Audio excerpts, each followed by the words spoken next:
Did you know there was once a king whose cruelty was so legendary, his enemies feared him more than death itself? This isn't just a story whispered in the dark corners of history, it's a chilling reality that echoes through the ruins of an ancient empire. I'm talking about Ashurbanipal, the Assyrian ruler of the 7th century BCE, the man who literally fed his enemies to dogs. His name alone was enough to send shivers down the spines of neighboring kings and rebellious subjects alike. Now, Ashurbanipal didn't just rule with an iron fist. He ruled with a mind sharpened by ambition and a heart hardened by endless conflict. He ruled with a fist wrapped in barbed wire.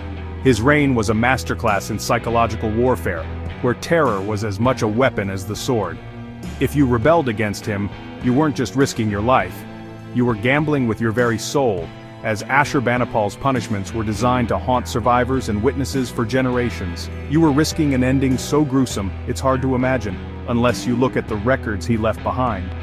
These weren't just stories passed down by terrified subjects. They were official accounts carved in stone and clay for all to see.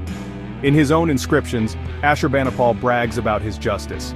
He wanted the world to know exactly what happened to those who dared to defy him. What does that mean?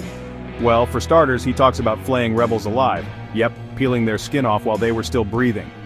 And it gets worse. He didn't just punish, he made a spectacle of suffering, turning executions into public warnings. He boasted about feeding prisoners to ravenous dogs. This wasn't just a one-off horror story. It was a calculated act, repeated enough times to become a symbol of his reign. It was a show of power. Every act of brutality was a message carved into the very stones of his empire. Defy me, and you will suffer beyond imagination.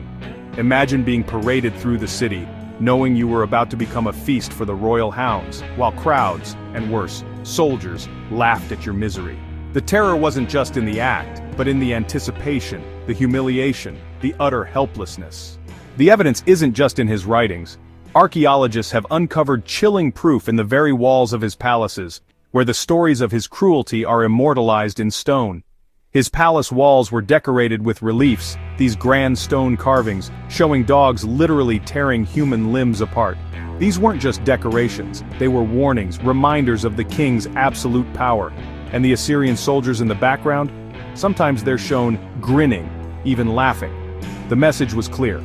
Cruelty was not just tolerated, it was celebrated.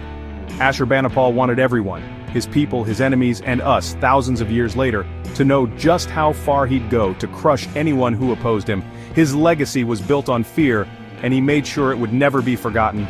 But here's what's wild. For all this brutality, Ashurbanipal also saw himself as a civilizer, a builder of libraries, a lover